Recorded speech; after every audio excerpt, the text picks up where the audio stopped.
So నిన్న తిరుమల తిరుపతి దేవస్థానంలో కలియుగ దైవం అయినటువంటి వెంకటేశ్వర స్వామి వారి ఆస్థానంలో ఎవరైతే ఫేమస్ తెలంగాణ యాంకర్ సావిత్ర అక్క అలియాస్ మన శివజ్యోతి గారు ఉన్నారు కదా, ఆమె వెంకటేశ్వర స్వామి ప్రసాదం గురించి చాలా హిందూ మనోభావాలు దెబ్బతినే విధంగా మాట్లాడింది. దాంతో అందరూ ట్రోల్స్ చేశారు. మనం కూడా వీడియోలో పెట్టాము. సో ఇప్పుడు నేను ఎందుకు ఈ టాపిక్ చెప్తున్నానంటే, ఇవాళ ఒక రియలైజేషన్ కి వచ్చి శివజ్యోతి ఒక వీడియోని రిలీజ్ చేసింది. ఆ వీడియో అర్థం ఏంటంటే, ఆమె తప్పు చేసింది అని చెప్పి ఒప్పుకోవట్లేదు. అందరూ కామెంట్స్ పెడుతున్నారు కదా, నెగటివ్ గా కామెంట్స్ పెడుతున్నారు కదా, దాని గురించనే నేను ఇది మీరు ఫీల్ అయితే క్షమించండి అని చెప్పి వీడియో పెట్టింది. గాని నేను చేసింది తప్పు, వెంకటేశ్వర స్వామి వారి ప్రసాదం పట్ల నేను ఇలా కొన్ని వివాదాస్పద వాక్యాలు మాట్లాడాను, నాదే తప్పు అని చెప్పి ఎక్కడ కూడా వీడియోలో చెప్పినట్టు మనకి కనిపించట్లేదు. ఇప్పుడు ఆ వీడియో నేను ఇప్పుడు పెడతాను, మీరు అది ఒకసారి చూడండి. అందరికి నమస్తే. సో పొద్దున్న నుంచి తిరుపతి ప్రసాదం గురించి నేను మాట్లాడిన వీడియో, నేను మాట్లాడిన మాటలు చాలా మందికి తప్పుగా అనిపిస్తున్నాయి. సో ఎక్స్ప్లెనేషన్ ఇచ్చే ముందే ఆ మాటలకు ఎవరన్నా హర్ట్ అయి ఉంటే డెఫినెట్ గా సారీ చెప్తున్నాను. అండ్ నన్ను రెగ్యులర్ గా ఫాలో అయ్యేటోళ్లకు నాకు వెంకటేశ్వర స్వామి ఎంత ఇష్టమో తెలుసు. యూట్యూబ్ లో, ఇన్స్టాగ్రామ్ లో 3 నెలలు 4 నెలల సంది శనివారాల వ్రతాల గురించి, వాటి డీటెయిల్స్ గురించి నేను చెప్తానే ఉన్నా.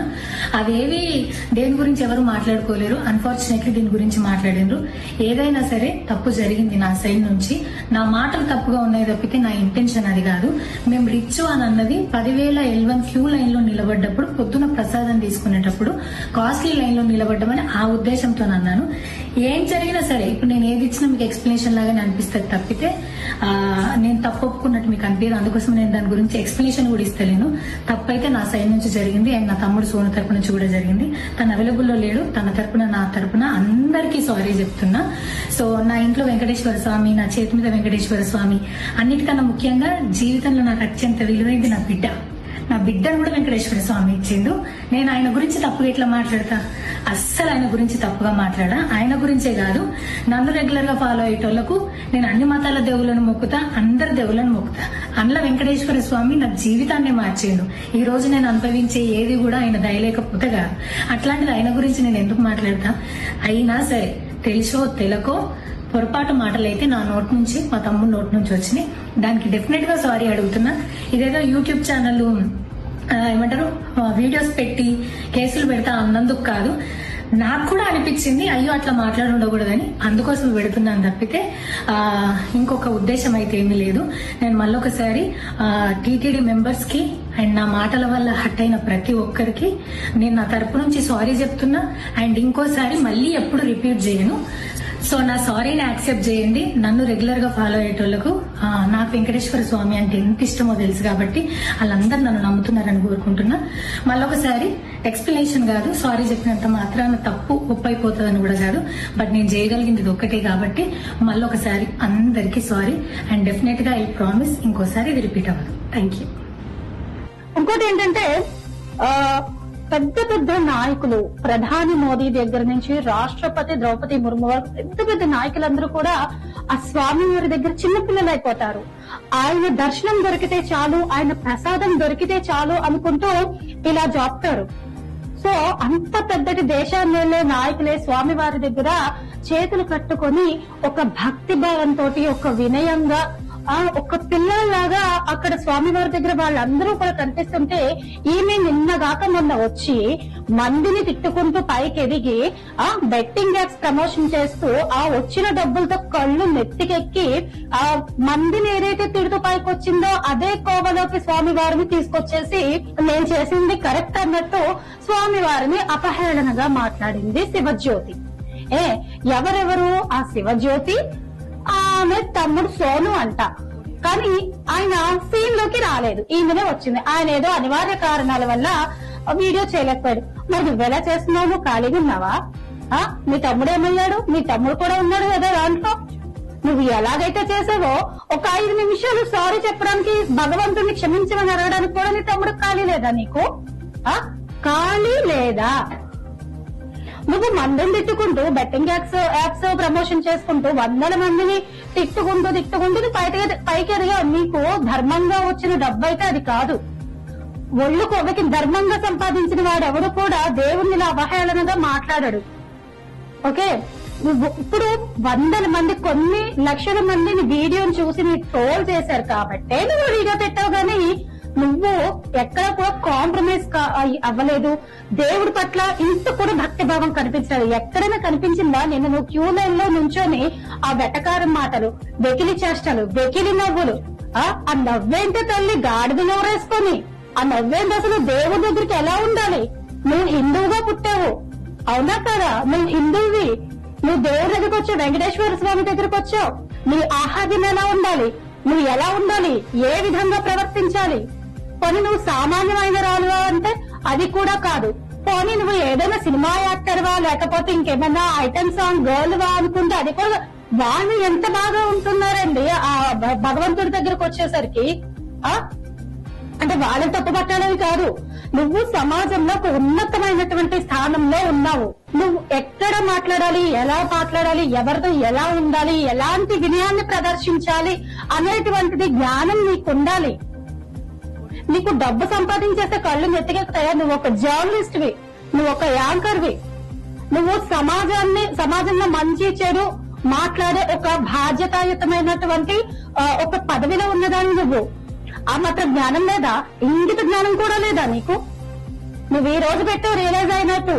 ఎందుకు పెట్టావు? అది ఎవరు యాక్సెప్ట్ చేయరు. అది దేనికి పెట్టావు? 10 మంది నిన్ను తిడుతున్నారు కాబట్టి నువ్వు ఆ వీడియో పెట్టావు. నువ్వు దేనికి కూడా సాటిస్ఫైడ్ కాలేదు. నువ్వు చెప్పింది కరెక్ట్ అన్నట్టే మాట్లాడుతున్నావు. ఇప్పటికి కూడా లక్షల మంది ఫాలోవర్స్ నన్ను తప్పు పట్టారంటే నువ్వు చేసింది తప్పు కాబట్టే తప్పు పట్టారు. వెంకటేశ్వర స్వామి ఏమో చేసావు, 7 శనివారాల వ్రతాలు చేశాను, 7 శనివారాల వెంకటేశ్వర స్వామి కథనాలు పెట్టాను నేను.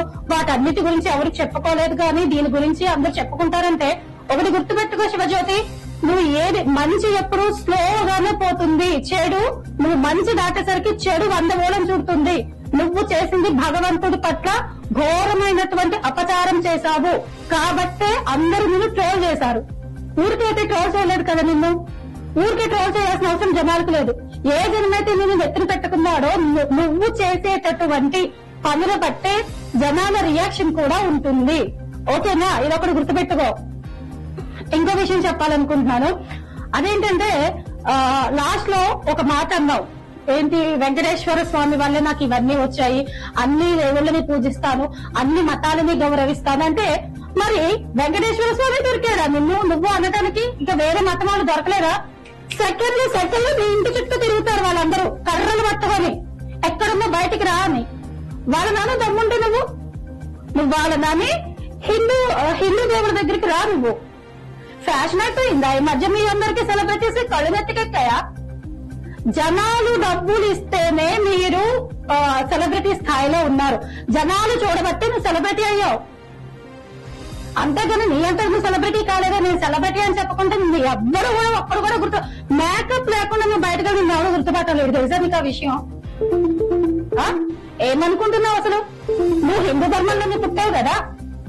అసలు హిందూ మనోభావాలను దెబ్బతీసే హక్కు నీకు ఎక్కడుంది? నువ్వు మందుగా మాట్లాడుతున్నట్టు వెంకటేశ్వర స్వామి గురించి దేవుళ్ళ గురించి మాట్లాడితే జనాలు చూస్తూ ఊరుకుంటున్నారు అనుకుంటున్నావా? ఇక్కడైనా గుర్తుపెట్టుకో శివజ్యోతి, నువ్వు ఒక బాధ్యతాయుతమైనటువంటి స్థానంలో ఉన్నావు, ఒక జర్నలిస్ట్ స్థానంలో ఉన్నావు, 10 మందికి మంచి చెప్పే స్థానంలో ఉన్నావు. కాబట్టి నువ్వు ఇప్పుడు నేను చెప్తున్నా, నువ్వు ఎక్కడ ఎలా ఉండాలి, ఎలా మాట్లాడాలి, ఎలా బిహేవ్ చేయాలి, దేవుడి దగ్గర, ముఖ్యంగా దేవుడి దగ్గర నువ్వు ఎలా ఉండాలి, ఇదొక్కటి గుర్తుపెట్టుకో. అన్ని నాకు దేవుడిస్తున్నాడు, నువ్వు దేవుడిని ఏం చేస్తున్నావు? ఫేమస్ అవ్వడానికి ఇదంతా చేస్తున్నావు నువ్వు. దేవుళ్ళని అడ్డం పెట్టుకుంటారేంటయ్యా మీరు హిందువులు కాబట్టి? మన మతాన్ని మనమే కిందపరుచుకుంటే బయట వాళ్ళు ట్రోల్ చేయరా మనల్ని? నిన్నటికి రాజమౌళి ఆయన పెద్ద డైరెక్టర్, నాకు దేవుడు అంటే నమ్మకం లేదు, హనుమంతుడు ఎవరు, వాళ్ళెవరు, వీళ్ళెవరు? మరి బాహుబలి సినిమా శివుని నెత్తిన పెట్టుకుని తీసావు కదా, మరి దేవుడి మీద చిల్లర ఏర్పడే రకం నువ్వు. దేవుడి మీద ఎందుకు మరి సినిమాలు తీస్తున్నావు? వారణాసి శివుడి మరి ఎందుకు చేసావు చెప్పు? మరి దేవుడి మీద నమ్మకం లేనప్పుడు దేవుడితో బిజినెస్ ఎందుకు చేస్తున్నావు నువ్వు? హిందువుల మనోభావం ఎందుకు దెబ్బతిన్నాం? మీ రాజమౌళి గారు మీ ఇంట్లో వాళ్ళందరూ కూడా మా అమ్మ దేవుళ్ళు నమ్ముతారు, మా నాన్న వాళ్ళు దేవుళ్ళు నమ్ముతున్నారు, నేను మాత్రం దేవుళ్ళు నమ్మను అంటే మీ అమ్మా నాన్న చేసిన పుణ్యం వల్ల నువ్వు ఇంత పెద్ద డైరెక్టర్ అయ్యావనుకోవచ్చు కదా. సో ఎంత డబ్బు వచ్చినా సరే, ఎంత ఏదైనా సరే, శివజ్యోతి అండ్ రాజమౌళి గారు మిగిలిన ఎవరైతే హిందుత్వంలో పుట్టిన నాస్తికవాదులు ఎవరైతే ఉన్నారో ఒకటే, ఈ భూమి నడిచేది ఒక అద్భుతమైనటువంటి శక్తితో నడుస్తుంది. అదొక మ్యాజిక్. సో ఆ శక్తి మంచిగా ఉన్నంత వరకే మీరు మంచిగా ఉంటారు. ఆ శక్తి ఎప్పుడైతే మీకు జారిందా మీ పతనాన్ని మీరే చూసుకుంటారు. కాబట్టి ఇక నుంచి అయినా సరే నోరు అదుపులో పెట్టండి. ఎందుకంటే మీరు పెద్ద పెద్ద డైరెక్టర్లు, పెద్ద పెద్ద యాంకర్లుగా సమాజానికి ఒక మంచి చేసే వ్యక్తులుగా నిలబడాలి గాని సమాజంలో అన్ని మతాల మనోభావాలను దెబ్బతీసే విధంగా ఉండకూడదు. సో శివజ్యోతి, మీరు కూడా నోరు అదుపులో పెట్టుకొని ఈసారి దేవుళ్ళ దగ్గర సంభాషించేటప్పుడు, దేవుడి దగ్గరకు వెళ్లేటప్పుడు ఎలా ఉండాలి, ఎలా మాట్లాడాలి, ఎంత వినయంతో ఉండాలనేటువంటిది ఒక్కసారి నేర్చుకోండి. మీరు నేర్చుకున్నాక మీరు దేవస్థానాలకి వెళ్ళండి. అర్థమైంది కదా? సో మీరు ఎంత రియలైజేషన్ అయినా కూడా రియలైజ్ ఎవ్వరు కారు. మీ నోటి దోల అంతే, మీ నోటి దోల తగ్గరు. ఇంకో రోజు ఇదే విషయంలో ట్రోల్స్ కి గురవుతారు కూడా. ఇక మీ పత్రం ఇక్కడి నుంచి అయితే మొదలైందని అనుకుంటున్నాం. జై శ్రీ వెంకటేశ్వర.